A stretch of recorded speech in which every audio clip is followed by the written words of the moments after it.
नमस्कार विद्यार्थी मित्रांनो, आर.व्ही.डी. अकॅडमी या यूट्यूब चॅनलवर सर्वांचे स्वागत आहे. आज आपण मराठी व्याकरणचे महत्त्वाचे 27 प्रश्न पाहणार आहोत, तरी सर्वांनी व्हिडिओ शेवटपर्यंत पाहायचा आहे. प्रत्येक परीक्षेसाठी मराठी व्याकरणाला खूप महत्त्व आहे, त्यामुळे मराठी व्याकरणाकडे दुर्लक्ष करून चालणार नाही.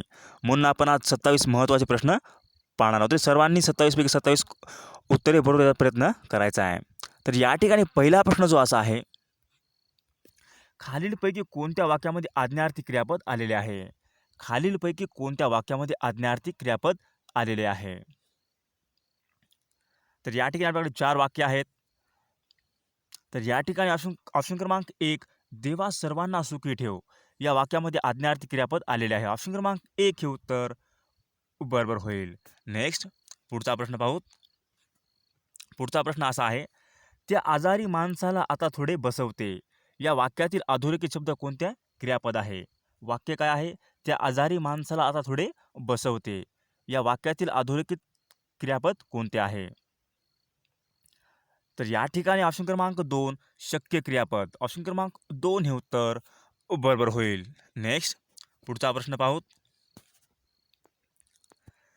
जा, ए, कर, बस, बोल, पी यासारख्या मूळ धातूंना काय म्हणतात? जा, ए, कर, बस, बोल, पी यासारख्या मूळ धातूंना काय म्हणतात? तर या ठिकाणी ऑप्शन क्रमांक 1 सिद्ध शब्द असे म्हणतात. ऑप्शन क्रमांक 1 हे उत्तर बरोबर होईल. नेक्स्ट प्रश्न क्रमांक 6. शिक्षक विद्यार्थ्यांना प्रश्न विचारतात. शिक्षक विद्यार्थ्यांना प्रश्न विचारतात, या वाक्यातील क्रियापदाचा प्रकार ओळखा. शिक्षक विद्यार्थ्यांना प्रश्न विचारतात, या वाक्यातला क्रियापदाचा प्रकार ओळखायचा आहे. तर या ठिकाणी ऑप्शन क्रमांक 2 द्विकर्म क्रियापद. ऑप्शन क्रमांक 2 हे उत्तर बरोबर होईल.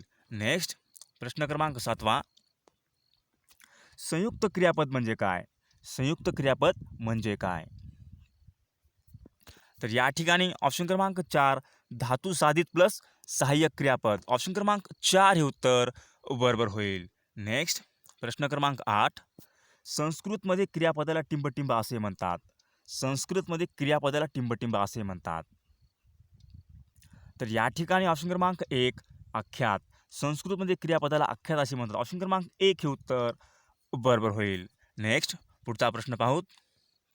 पुढचा प्रश्न असा आहे, वाक्यातील अधोरेखित क्रियापदाचा प्रकार ओळखा. वाक्यातील अधोरेखित क्रियापदाचा प्रकार ओळखा. वाक्य आहे, चेंडू सीमेबाहेर जाऊन स्थिरावला. चेंडू सीमेबाहेर जाऊन स्थिरावला, या वाक्याचा आपला क्रियापदाचा प्रकार ओळखायचा आहे. तर या ठिकाणी क्रियापदाचा प्रकार होईल ऑप्शन क्रमांक 2 साधित क्रियापद. ऑप्शन क्रमांक 2 हे उत्तर बरोबर होईल. नेक्स्ट पुढचा प्रश्न पाहू. पुढीलपैकी सिद्ध शब्दाचा गट कोणता आहे? पुढीलपैकी सिद्ध शब्दाचा गट कोणता आहे? सिद्ध शब्द. तर या ठिकाणी ऑप्शन क्रमांक 1 कर, पहा, आण, हा शब्दाचा गट आहे सिद्ध शब्द. ऑप्शन क्रमांक 1 हे उत्तर बरोबर होईल. नेक्स्ट पुढचा प्रश्न पाहू. त्यांना शक्ती प्राप्त हो, त्यांना शक्ती प्राप्त हो, या वाक्यातील आख्यात ओळखा. त्यांना शक्ती प्राप्त हो, या वाक्यातील आपल्याला आख्यात ओळखायचा आहे. तर या ठिकाणी ऑप्शन क्रमांक 2 आज्ञार्थी. ऑप्शन क्रमांक 2 हे उत्तर बरोबर होईल. नेक्स्ट प्रश्न क्रमांक 12. मूळ धातूच्या क्रियेचा करता ती क्रिया स्वतः करीत नसून दुसऱ्याकडून करून घेतो, अर्थाच्या क्रियापदाला टिंबटिंब असे म्हणतात. मूळ धातूच्या क्रियेचा करता ती क्रिया स्वतः करीत नसून दुसऱ्याकडून करून घेतो, अशा अर्थाच्या क्रियापदाला टिंबटिंब असे म्हणतात. तर या ठिकाणी ऑप्शन क्रमांक 2 प्रयोजक क्रियापद असे म्हणतात. ऑप्शन क्रमांक 2 हे उत्तर बरोबर होईल. नेक्स्ट प्रश्न क्रमांक 13. पर्यायी उत्तरातील वाक्यातील कृदंत असलेले वाक्य ओळखा. वाक्यातील कृदंत असलेले वाक्य ओळखा. तर या ठिकाणी ऑप्शन क्रमांक 2 तो बसत बसत म्हणाला. ऑप्शन क्रमांक 2 हे उत्तर बरोबर होईल. वाक्यातील कृदंत असलेले वाक्य म्हणजेच तो बसत बसत म्हणाला. ऑप्शन क्रमांक 2 हे उत्तर बरोबर होईल. नेक्स्ट पुढचा प्रश्न पाहू. खालीलपैकी रीती भूतकाळाचे वाक्य कोणते आहे? खालीलपैकी रीती भूतकाळाचे वाक्य कोणते आहे? तर या ठिकाणी ऑप्शन क्रमांक 4 तो रोज व्यायाम करत असे. ऑप्शन क्रमांक 4 हे उत्तर बरोबर होईल. नेक्स्ट पुढचा प्रश्न पाहू. सुधाने निबंध लिहिला असेल. सुधाने निबंध लिहिला असेल या वाक्याचा काळ ओळखा. सुधाने निबंध लिहिला असेल या वाक्याचा काळ ओळखा. तर या ठिकाणी ऑप्शन क्रमांक 2 पूर्ण भविष्यकाळ. ऑप्शन क्रमांक 2 हे उत्तर बरोबर होईल. नेक्स्ट पुढचा प्रश्न पाहू. पर्याय उत्तरातील विद्यार्थी क्रियापद असलेले वाक्य ओळखा. विद्यार्थी. विद्यार्थी क्रियापद असलेले वाक्य ओळखा. तर या ठिकाणी ऑप्शन क्रमांक 4 अंगी धैर्य असणाऱ्यांनी हे कार्य करावे. ऑप्शन क्रमांक 4 हे उत्तर बरोबर होईल. नेक्स्ट प्रश्न क्रमांक 17 पुढे दिलेल्या वाक्यामधून साधित क्रियापद असलेल्या वाक्याचा अचूक पर्याय निवडा. पुढे दिलेल्या वाक्यातून साधित क्रियापद असलेल्या वाक्याचा अचूक पर्याय निवडा. तर या ठिकाणी ऑप्शन क्रमांक 4 जुन्या आठवणीने माझे डोळे पाणावले. ऑप्शन क्रमांक 4 हे उत्तर बरोबर होईल. नेक्स्ट प्रश्न क्रमांक 18 तो घोड्यास पळवतो या वाक्यातील पळवतो हे क्रियापदाचा उपप्रकार कोणता आहे. तो घोड्यास पळवतो या वाक्यातील क्रियापदाचा उपप्रकार कोणता आहे. तर या ठिकाणी ऑप्शन क्रमांक 2 प्रयोजक क्रियापद. ऑप्शन क्रमांक 2 हे उत्तर बरोबर होईल. नेक्स्ट पुढचा प्रश्न पाहू. मी निबंध लिहित असे. मी निबंध लिहित असे या वाक्यातील काळ ओळखा. मी निबंध लिहित असे. तर या ठिकाणी ऑप्शन क्रमांक 3 रीती भूतकाळ. मी निबंध लिहित असे हे वाक्य रीती भूतकाळातील. ऑप्शन क्रमांक 3 हे उत्तर बरोबर होईल. नेक्स्ट पुढचा प्रश्न पाहू. सुज्ञास अधिक सांगणे न लगे या विधानातील क्रियापदाचा प्रकार ओळखा. सुज्ञास अधिक सांगणे न लगे या वाक्यातील क्रियापदाचा प्रकार ओळखा. तर या ठिकाणी ऑप्शन क्रमांक 1 अनियमित क्रियापद. ऑप्शन क्रमांक 1 हे उत्तर बरोबर होईल. नेक्स्ट पुढचा प्रश्न पाहू.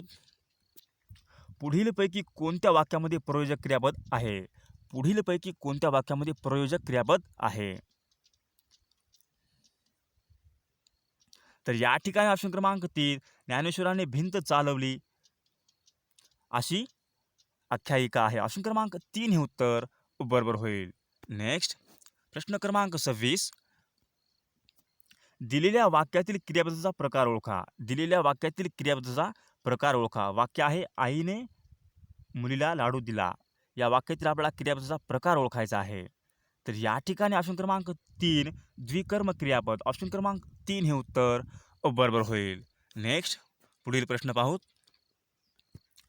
पुढील वाक्यातील क्रियापदाचा प्रकार ओळखा. पुढील वाक्यातील क्रियापदाचा प्रकार ओळखा. वाक्य आहे घरी परतताना आम्हाला नदीकाठी सांजावले. घरी परतताना आम्हाला नदीकाठी सांजावले.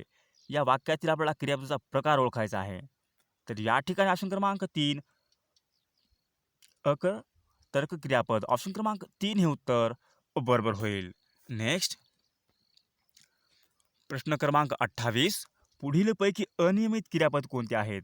पुढीलपैकी अनियमित क्रियापदे कोणती आहेत. तर या ठिकाणी ऑप्शन क्रमांक 3 आहे पाहिजे न लगे. ऑप्शन क्रमांक 3 हे उत्तर बरोबर होईल.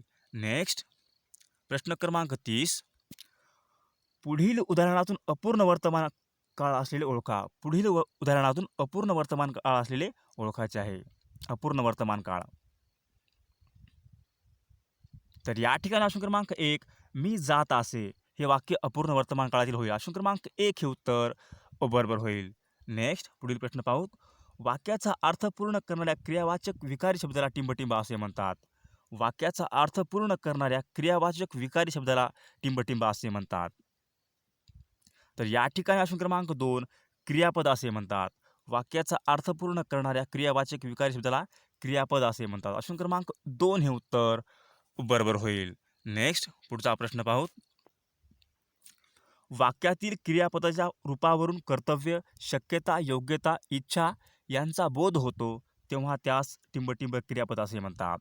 वाक्यातील क्रियापदाच्या रूपावरून कर्तव्य, शक्यता, योग्यता, इच्छा यांचा बोध होतो तेव्हा त्यास टिंबटिंब क्रियापद असे म्हणतात. तर या ठिकाणी ऑप्शन क्रमांक 3 विद्यार्थी क्रियापद. ऑप्शन क्रमांक 3 हे उत्तर बरोबर होईल. नेक्स्ट पुढचा प्रश्न पाहू. ज्या क्रियापदाला 2 कर्म लागतात अशा क्रियापदाला काय म्हणतात.